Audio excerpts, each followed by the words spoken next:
에베소서 5장 8절에서 14절 말씀 함께 봉독합니다. 시작. 너희가 전에는 어둠이더니 이제는 주 안에서 빛이라. 빛의 자녀들처럼 행하라. 빛의 열매는 모든 착함과 의로움과 진실함에 있느니라. 주를 기쁘시게 할 것이 무엇인가 시험하여 보라. 너희는 열매 없는 어둠의 일에 참여하지 말고 도리어 책망하라. 그들이 은밀히 행하는 것들은 말하기도 부끄러운 것들이라. 그러나 책망을 받는 모든 것은 빛으로 말미암아 드러나나니 드러나는 것마다 빛이니라. 그러므로 이르시기를 잠자는 자여 깨어서 죽은 자들 가운데서 일어나라. 그리스도께서 너에게 비추이시리라 하셨느니라. 아멘. 3, 4분 정도 각자 묵상합니다. 거기까지 보시겠습니다. 5장 1절은 하나님의 사랑을 받는 자녀로서 하나님을 본받는 자가 되라 라고 권면하면서 시작되었습니다. 먼저 그리스도와 같이 사랑 가운데서 삶의 여정을 걸어갈 것을 권해 주었습니다. 이어서 지난주에 음행하는 자, 더러운 자, 또 탐하는 자, 곧 우상 숭배자들인 불순종의 아들들, 그들과 함께하는 자가 되지 말라고 경계해 줬죠. 계속해서 오늘은 본문은 빛의 자녀들처럼 걸어가며 열매 없는 어둠의 일에 참여하지 않도록 권하는 내용의 본문입니다. 오늘 본문은 이렇게 단락 구분은 좀 다양하게 할 수 있습니다.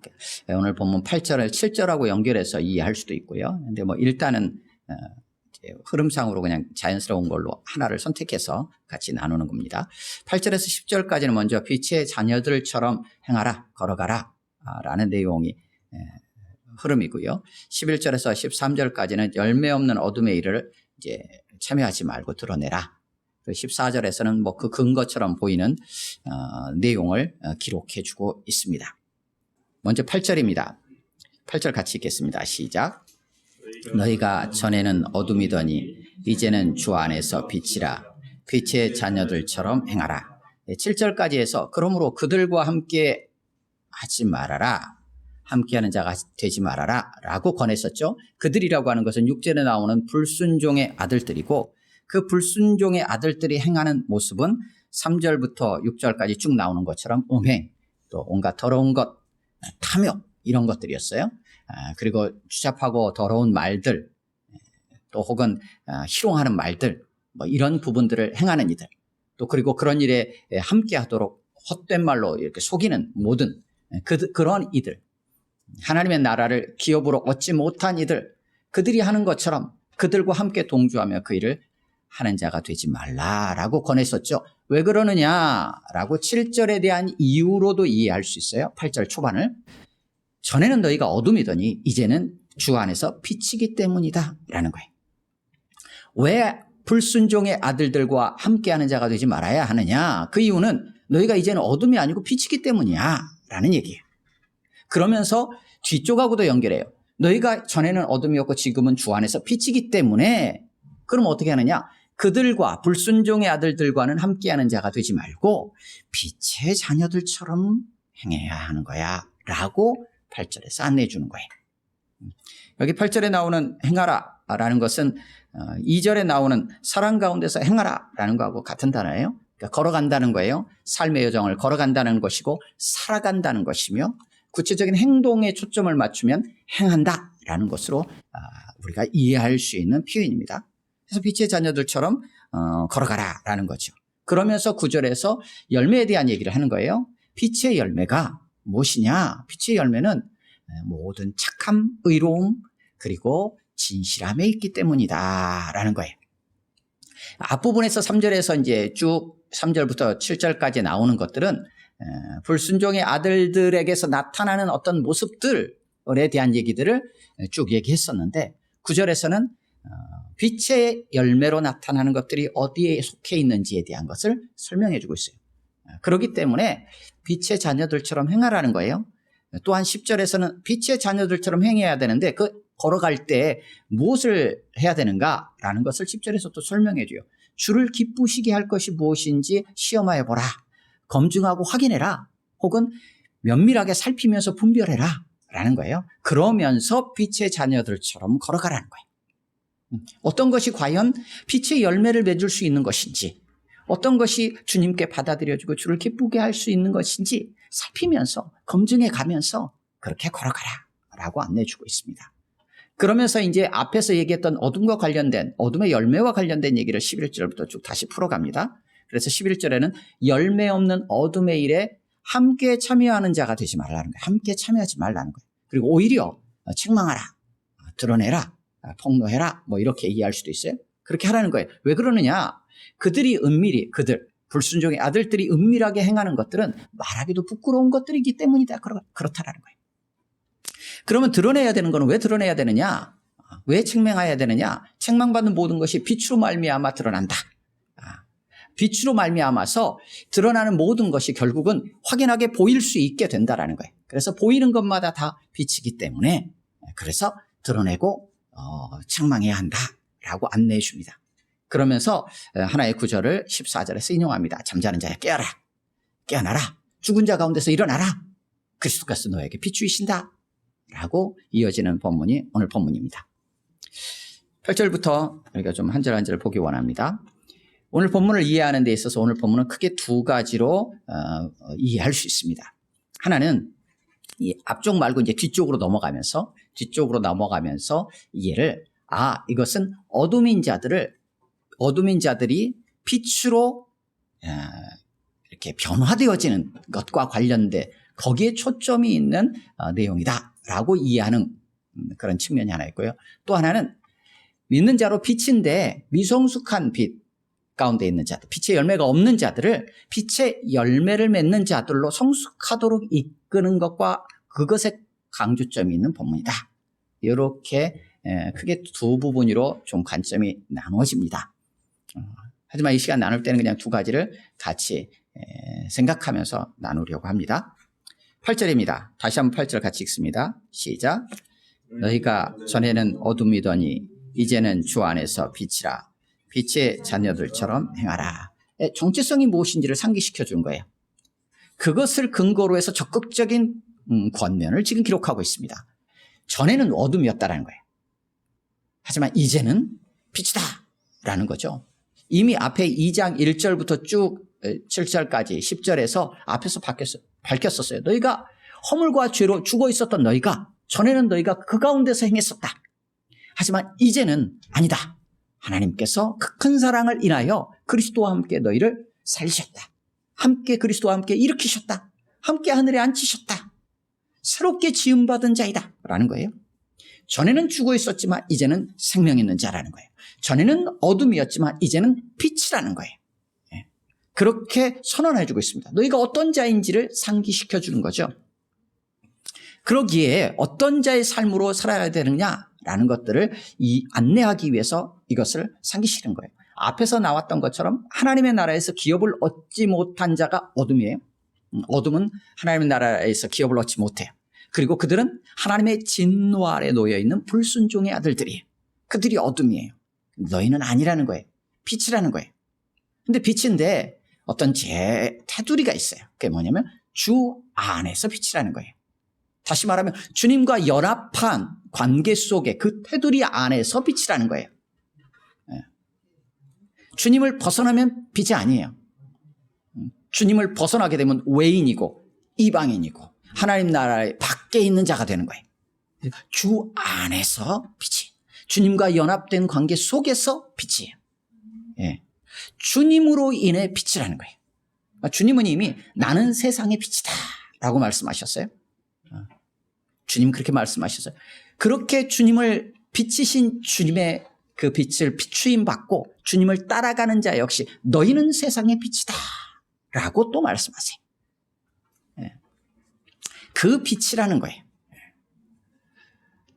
이제는 주님 안에서 빛이기 때문에 어떻게 해야 되느냐? 빛이기 때문에 불순종의 아들들과 같이 함께 행하는 자가 되지 말라고 7절에서 권면했고, 주 안에서 빛이기 때문에 이제 빛의 자녀들처럼 걸어가라 라고 또 권면하고 있는 것입니다. 빛의 자녀들처럼 걸어가라. 이 말은 빛의 자녀가 아닌데 빛의 자녀인 척하면서 행하라 라는 말은 아니에요. 이것은 빛의 자녀로서 그 정체성을 가지고 삶의 여정을 걸어가라 라는 것입니다. 또 하나는 빛의 자녀답게 구체적으로 살아가라 라는 것이기도 해요. 그래서 이 두 가지 의미를 같이 함께 생각하면 빛의 자녀라는 정체성을 가지고 빛의 자녀답게 삶의 여정을 걸어가라 라는 의미로 우리가 이해할 수 있어요. 이는 이미 앞에 5장 2절에서 앞부분에서 얘기했던 것처럼 사랑 가운데서 걸어가는 삶의 여정이기도 해요. 그리고 4장 1절에서 얘기했던 것처럼 그리스도의 한 마음으로 부름받은 그 부르심에 합당하게 걸어가는 그런 모습이기도 하죠. 허물과 죄로 죽은 자, 또 혹은 이방인들이 걸어가는 것과 같이는 걸어가지 않는 모습이에요. 새 사람이기에 2장 10절에서 밝힌 것처럼 선한 일 가운데서 걸어가고 행하는 삶의 여정입니다. 그러기에 이제 뒤쪽에 15절에서 나오는 것처럼 지혜 있는 자와 같이 어떻게 걸어가야 할지 삶의 여정에서 자세히 살펴야 하는 거죠. 그 빛의 자녀들처럼 행하고 걸어가는 삶의 여정, 그 이유를 열매라는 관점에서 19절에서 추가적으로 설명해 주고 있습니다. 9절 같이 읽습니다. 시작. 빛의 열매는 모든 착함과 의로움과 진실함에 있느니라. 아멘. 빛의 열매가 모든 착함이라고 되어 있는 건 선함이라고 이렇게 이해할 수 있어요. 이 표현은 갈라디아서 5장 22절에 보면 거기에 성령의 열매가 등장하는데 성령의 9가지 열매 중에 양선이라고 번역이 된 단어가 있어요. 그 단어예요. 그래서 여기 모든 착함은 성령의 열매 가운데 있는 표현이에요. 그래서 빛의 열매는 빛의 자녀들이 삶의 여정을 걸어가면서 나타나게 되는 그 열매 혹은 삶의 여정 자체 그 모습은 모든 착함, 선함 가운데 있다는 거예요. 하나님의 구약에서는 이렇게 표현되죠. 여호와는 선하시니 그 인자하심이 영원하미로다. 그러니까 하나님의 성품, 하나님의 속성이기도 해요. 선하심.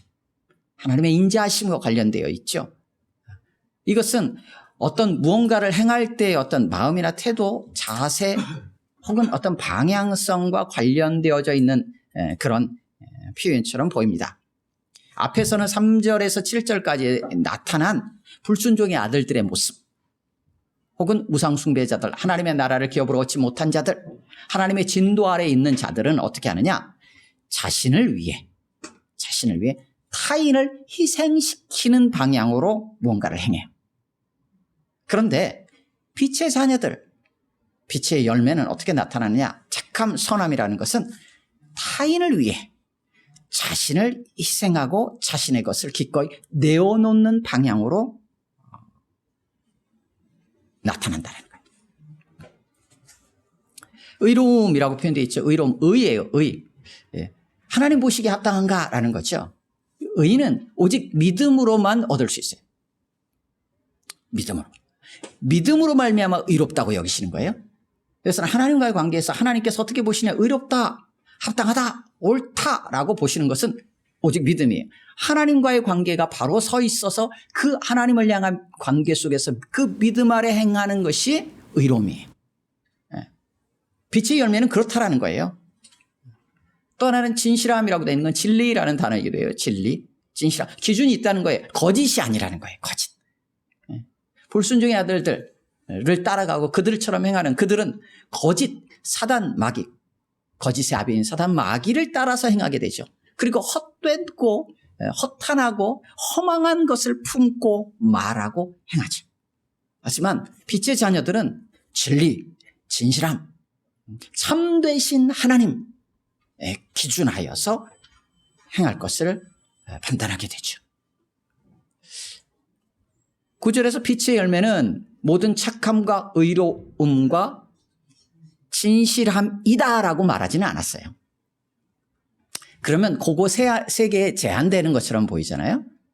어떻게 되어 있냐면 빛의 열매는 모든 착함과 의로움과 진실함 가운데 있다 이렇게 돼 있어요. 이건 뭐 이제 어떻게 이해하느냐에 따라 다를 수 있겠지만 빛의 자녀들이 걸어가는 삶의 여정, 그 안에서 나타나는 모습들, 뭔가를 행했을 때의 어떤 열매들, 이런 모든 것들이 어떠냐? 다 착함, 하나님의 선하심과 의로우심과 그 참되신 하나님의 그 범주 안에 있다라는 것으로 이해할 수 있어요. 그러니까 우리의 삶의 모습들에서, 빛의 자녀의 삶의 모습들에서 나타난 것들은 거기에 비추어서 보면 그 범주 안에 다 있다라는 거예요. 그런데 그 범주를 벗어나고 있다? 라고 한다면 빛의 열매가 아니라는 얘기죠. 그런데 빛의 자녀들처럼 걸어갈 때 우리가 늘 살펴야 될 게 있다라는 거예요. 우리가 이게 과연 선하고 착한 건지, 하나님 보시기에 의로운 건지, 참 진리의 기준한 건지 우리가 잘 명확하지 않을 수 있어요. 그리고 생각만으로는 확인하기가 힘들어요. 하다 보면 우리의 속마음 안에 나타나는 속내들, 사심이 드러날 수도 있고, 하다 보면은 뭔가 어긋나서 부딪힘이 생길 수도 있는 거예요. 그냥 생각만 가지고는 나타나지 않을 수 있어요. 그래서 10절에서 제가 말씀을 하시는 거예요. 추가적으로 설명해 주는 거예요. 주를 기쁘시게 할 것이 무엇인가 시험하여 보라. 시험하여 본다라고 하니까 꼭 하나님을 대상으로 해서 뭔가를 내가 테스트하는 것 같은 느낌이 있는데, 그런 차원보다는 내가 그것을 검증하면서 면밀히 살피고 분별하면서, 그러면서 한 발짝 한 발짝 두드려가면서 걸어간다라는 의미예요. 그런데 그 기준이 뭐냐? 이게 안전한가 두드려보는 게 아니에요. 이거 하면 나에게 유익이 될까? 아닐까라고 재는 차원에서의 분별하며 살피고 검증하는 게 아니에요. 주님께 받아들여지는가? 주님께 기쁨이 되는가? 라는 것들을, 그 촉을 가지고 두드리는 거예요. 그 촉을 가지고 하나하나 살피면서 내디뎌가는 걸음, 그 걸음을 걸어가라는 것이. 그러면서 이제 11절에서 새롭게 이제 빛의 열매와 관련된 빛의 자녀들의 모습이 아닌 좀 소극적인 측면에서 어둠과 관련된 일을 얘기하면서 좀 권면을 합니다. 11절 같이 읽겠습니다. 시작. 너희는 열매 없는 어둠의 일에 참여하지 말고 도리어 책망하라. 아멘. 이제 여기서부터가 조금 이제 11절부터 14절까지의 내용이 좀 이해하기가 좀 어려운 부분입니다. 저도 명확하게 현재 시점에서는 명확하게 이해하지 못하고 있어요. 그래서 이해한 범위 안에서 나누려고 합니다. 너희는 열매 없는 어둠의 일에 참여하지 말라. 함께 하지 말라는 거예요. 7절에서 이미 함께하는 자가 되지 말라라고 했어요. 근데 11절에서 다시 함께 참여하지 말라라는 거예요. 그래서 에베소서 안에는 함께라는 이 표현이 굉장히 많이 나와요. 단어 하나에 이게 함께라는 게 이렇게 붙어 있는 단어예요. 그래서 함께 결합하고 함께 연합하고 이렇게 표현이 되어 있기도 하고요. 앞쪽에서도 함께 참여하는 자, 여기서는 함께 하는 자, 그래서 굉장히 함께라는 표현을 많이 사용을 합니다. 그렇다면 누구와 함께 하는가? 또 무엇을 함께 하는가? 이런 걸 생각하게 돼요. 에베소서는 그 질문을 계속 던지는 거예요. 이 함께라는 이 표현이 들어간 단어를 사용해서 질문을 계속 던지는 거예요. 네가 지금 누구와 함께하고 있니? 너는 지금 무엇을 함께하고 있니? 라는 거예요. 너의 정체성은 무엇이니? 그 정체성이 빛이라면 어둠이 아닌데 왜 어둠과 함께하고 있니? 너는 빛이지 않니? 그러니까 빛의 자녀들하고 함께 연결되고 결합되어 사랑 안에서 세워져 가야 되지 않겠니? 라는 거죠. 빛의 자녀들이 행하는 것을 함께 참여해야 되지 않겠니? 라는 질문을 계속 던지며 기억하게 합니다. 열매 없는 어둠의 일에 함께 참여하지 말라는 거예요. 오히려 어떻게 해야 되느냐? 우리 개역개정에 의하면 책망하라 라고 되어 있어요. 책망하라. 이건 드러낸다, 폭로한다 이렇게 번역할 수 있는 단어예요. 그 이유가 뭐냐? 12절에서 왜 함께 참여하지 말아야 되느냐 했을 때 12절에서는 그들이 은밀히 행하는 것들은 말하기도 부끄러운 것이기 때문에 그렇다는 거예요. 그러니까 그들이라고 표현되어 있는 것은 7절에 있는 그들이요, 7절에 있는 그들은 6절에 있는 불순종의 아들들을 지칭하는 것으로 이해할 수 있어요. 그러니까 불순종의 아들들이 행하고 있는 그들, 그들이 은밀히 행하는 것들, 그거는 말하기도 부끄러운 것인데 그 열매 없는 어둠의 일에 어찌 함께 참여하고자 하느냐? 왜 그 예전에 어둠에 있을 때의 그 모습을 같이 여전히 하려고 하느냐? 그러지 말아라 라는 권면이. 그리고 13절부터 이제 드러내는 것과 관련된 이유를 조금 더 설명합니다. 13절 같이 읽습니다. 시작. 그러나 책망을 받는 모든 것은 빛으로 말미암아 드러나나니 드러나는 것마다 빛이니라. 드러낸다. 여기는 책망한다. 책망을 받는 모든 것은 빛으로 말미암아 드러난다. 그러니까 빛으로 말미암아 드러나는 모든 것은 확연하게 볼 수 있게끔 나타난다라는 거예요. 빛이 비춰요. 빛이 비추면 어둠 속에 있던 게 은밀하게 행하던 말하기도 부끄러웠던 것들, 감추어져 있고 보이지 않았던 어둠 속에 있는 것이 빛이 비추는 순간 어떻게 돼요? 드러나겠죠. 드러나면서 결과적으로 어떻게 돼요? 모두가 볼 수 있게끔 확연하게 나타나게 되겠죠. 그거를 지금 설명하고 있는 거예요. 그러니까 드러나는 빛으로 말미암아 드러나는 과정이 있고 그 결과로서 최종적으로 나타나진다는 거예요. 그래서 그 나타나는 것마다 빛이다. 이렇게 나타나는 것마다 빛이기 때문이다. 이렇게 설명을 하고 있어요. 이게 무슨 말인지 이해하기가 좀 어려워요. 이제 크게 두 가지로 이해합니다. 하나는 드러나는 것이 빛이다라는 거예요. 그럼 어떻게 돼요? 어둠이었어요. 어둠이었어요. 열매 없는 어둠의 일이니까. 이건 이제 대상을 어둠의 일이라는 개념으로 보지 않고 어둠으로 보는 거예요. 어둠으로 보면 사람이 되는 거예요. 사람이 행하는 행위가 아니라 사람이 되는 거예요. 그 사람이 어둠 속에 있어요. 그래서 어둠 속에서 행하던 게 있어요. 근데 빛이 비춰요. 그러자 어떻게 돼요? 그게 드러나요. 드러나면서 어떻게 돼요? 그것이 드러나서 밖으로 나타나게 되면 어떻게 돼요? 이미 이것은 빛 가운데 있는 게 돼요. 그죠? 더 이상 어둠이 아니에요. 빛인 거예요. 그러면 그 행위 자체, 어둠에서 행했던 행위들, 앞에 의하면 음행, 더러운 것, 탐욕, 그게 빛인가요? 그건 아니죠. 그러니까 그것을 행했던 자, 어둠 속에서 행했던 그 자가 밖으로 드러나게 된다는 얘기예요. 드러나면서 어떻게 돼요? 나타나게 되면 그는 이제 더 이상 어둠 속에 있는 자가 아니라 빛 가운데 있는 자가 된다라는 거예요. 그래서 하나의 이해는 어둠에 있던 자가 빛을 받아서 드러나고 나타나게 됨으로 말미암아 어둠이 빛으로 변화되어진다. 이런 쪽으로 이해하는 그런 관점이 하나 있습니다. 또 하나는 드러내는 것이 빛이다. 이렇게 이해하기도 해요. 드러내는 것이 빛이다. 그럼 어떻게 되느냐?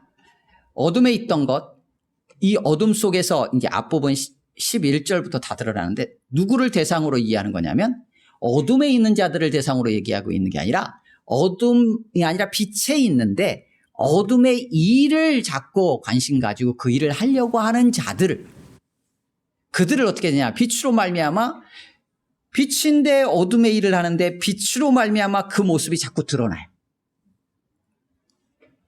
이것은 책망이라고 하면 말과 관련된 것처럼 보입니다. 그래서 말로 너 이런 일을 하고 있잖아. 음행 아니야 라고 이제 말하는 차원이 아니라 빛으로 말미암아라는 것은 빛의 열매와 연결해서 이해할 수 있어요. 함께하는 사람이 소그룹으로 나눠요. 세 사람이 이렇게 함께 나눕니다. 한 사람이 빛의 열매에 대한 얘기를 막 해요. 그런데 다른 한쪽에 있던 사람이 자신이 어둠 속의 일을 지난 한 주간 살았던 게 있었던 것 같아. 그러면 이 나누는 사람이 빛의 열매에 대해서 자신의 삶의 모습들이 있었던 것을 나눌 때 너는 왜 어둠 속에 있어서라고 그 사람을 책망하지 않고 또 그 사람이 그런 일을 한지도 몰랐어도 빛의 열매를 나누는 순간 어떻게 되냐면 어둠의 일을 행했던 자가 스스로 그 빛의 열매를 들으면서 자신을 돌아보게 돼요. 그러면서 자신이 어둠의 일에 참여하고 있었구나라는 것을 확인하게 돼. 그러면서 그 어둠의 일을 벗어버리게 되는 것, 이것도 하나의 오늘 본문을 이해하는 하나의 관점입니다. 그러니까 어둠을 빛으로 변화시키는 부분에 대한 해석과 또 하나는 빛인데 어둠의 일에 자꾸 참여하는 것들이 그 안에서 빛으로 말미암아 빛의 열매들로 말미암아 드러나서 내가 그것을 버려야 되겠구나. 그 가운데 있어서는 안 되겠구나. 이렇게 권면하는 삶, 그런 빛의 자녀들의 삶을 살아가라 라는 측면으로 이해하기도 합니다. 제가 지금 나누고 있지만 설명이 되고 있는지는 잘 모르겠어요. 저도 명확하지 않아서 설명이 좀 어색하기도 합니다. 그래서 전도와 관련된 본문으로 이해하기도 하고 성숙과 관련된 본문으로 이해하기도 합니다. 그 근거가 14절이에요. 14절 같이 읽습니다. 시작. 그러므로 이르시기를 잠자는 자여 깨어서 죽은 자들 가운데서 일어나라. 그리스도께서 너에게 비추이시리라 하셨느니라. 여기서 잠자는 자가 누구를 지칭하는 거냐에 따라서 나누어지는 거예요. 잠자는 자, 죽은 자들 가운데서 이거를 잠자는 자니까 지금 어둠이다 라고 보면 그러면 이제 어둠에서 빛으로 변화시키는 것과 관련된 본문으로 이해하는 거고요. 잠자는 자라고 되는 건 이미 빛인데 죽은 자들 속에 여전히 머물러 있으니까 깨어나라, 일어나라. 네가 왜 거기 있느냐? 너는 빛인데 그리스도께서 너에게 계속 빛을 비춰주시지 않느냐? 비춰주실 거야 라는 본문으로 이해하게 되면 성숙과 관련된 본문으로 이해할 수 있습니다. 우리는 두 가지를 다 그냥 염두에 두고 본문을 그냥 보면 좋을 것 같습니다. 그래서 어떻게 본문의 흐름은 이 본문들 전체가 무엇과 연결이 되어 있냐면 8절하고 연결되어 있다는 거예요. 8절에 빛의 자녀들처럼 삶의 여정을 걸어가라는 어떤 큰 권면의 틀 안에서 14절까지의 내용이 이어져 있다라고 보면 이 두 가지를 같이 우리가 생각하며 염두하면서 본문을 이해할 수 있을 것 같아요. 그러니까 빛의 자녀들처럼 걸어가는 삶의 모습, 그 모습을 통해서 빛의 열매들이 맺혀지게 될 것이고 그 빛의 열매들이 맺혀지는 가운데 어떤 일들이 벌어지느냐? 열매 없는 어둠의 일을 여전히 하고 있는 빛의 자녀들이 있을 수 있는데 빛의 열매를 맺는 자들은 그들과 함께하지 않아요. 참여하지 말아요. 그리고 오히려 그들이 어둠의 일을 참여하고 있는 모습들을 드러내주게 돼요. 내가 빛의 자녀로 살아감으로써. 그러면서 그들이 드러나서 다시 빛 가운데로 오게 된다는 거예요. 다시 빛 속에 머물러 있게 된다는 거예요. 어둠의 일을 벗어버리게 된다는 거예요. 그 일들을 빛의 자녀들처럼 걸어가는 삶을 통해서 나타나게 되는 모습이에요. 이건 공동체 안에서. 공동체 안에서 빛의 자녀들처럼 행할 때 나타나는 유익이 뭐냐? 연약하고 여전히 어둠의 일에 머물러 있는 자들이 빛으로 나올 수 있도록 빛의 열매를 맺어갈 수 있도록 돕는 역할을 하게 될 것이고 공동체를 떠난 밖에 믿지 않는 어둠에 대해서는 확실하게 빛의 열매를 보여주고 그들 또한 빛으로 나올 수 있도록 보여주는 역할을 하게 될 것이다 라는 것으로 본문을 한번 이해해 볼 수 있을 것 같습니다. 말씀을 정리하겠습니다. 하나님의 사랑을 받는 자녀로서 하나님을 본받는 자가 되라고 권면하면서 세 가지로 크게 안내를 해줍니다. 첫째가 2절에서 그리스도와 같이 사랑 가운데서 삶의 여정을 걸어가라는 것이었습니다. 두 번째가 7절 불순종의 아들들과 함께하는 자가 되지 말라라고 조금은 소극적으로 권면했습니다. 그리고 세 번째로 오늘 본문에서처럼 빛의 자녀들로서 빛의 자녀답게 걸어가면서 그 삶의 여정을 걸어가며 행하라 라고 권면해주고 있는 내용입니다. 더 이상 어둠이 아니고 주 안에서 빛이기 때문에 주를 기쁘시게 할 것이 무엇인지를 분별하면서 행하라고 권면해주고 있습니다. 다른 한편으로는 열매 없는 어둠의 일에 함께 참여하지 말고 오히려 빛의 자녀들처럼 행함으로 빛의 열매가 풍성히 드러나서 어둠을 드러내는 역할을 감당하는 삶의 여정을 살아가라 라고 권면해주고 있습니다. 우리는 더 이상 어둠이 아니고 빛입니다. 주 안에서 빛이라는 이 정체성을 우리가 붙잡고 빛의 자녀들처럼 삶의 여정을 걸어가는, 그래서 어둠도 빛으로 드러내고 어둠 가운데 있는 자들이 빛으로 변화되어지는 통로로도 쓰임받고 또 연약하여 빛임에도 불구하고 여전히 어둠의 일에서 헤매고 있는 자들로 하여금 깨닫고 빛 가운데로 온전히 드러나서 빛의 열매를 맺는 자의 삶을 살아갈 수 있도록 돕는 복되고 아름다운 삶을 살아갈 수 있기를 주님의 이름으로 축원합니다. 아멘. 함께 기도합니다. 시간 기도할 때 말씀을 기억하면서 나는 어떤 자인지 우리의 정체성들을 다시 한번 확인하고 우리를 빛으로 불러주신 주님 감사합니다. 기도했으면 좋겠고요. 빛의 자녀임에도 불구하고 빛의 자녀로서 내 삶의 여정을 살아가고 있는지 살피고 빛의 자녀다운 그러한 행보를 우리가 걸어가고 있는지 돌아보면서 기도했으면 좋겠고요. 우리가 어둠의 일에 우리가 함께하거나 참여하는 자 되지 않고 정말 빛의 열매가 풍성하게 나타나서 어둠을 밝히 빛 가운데로 돌이키고 또 드러내서 또 함께 하는 공동체 안의 지체들이 이렇게 더 성숙해가고 또 빛의 열매가 풍성히 맺히는 데 아름답게 쓰임받는 우리의 삶이 될 수 있도록 위해서 같이 기도하시고 또 여러분의 한 주간의 삶을 위해서 1, 2분 정도 같이 기도합니다.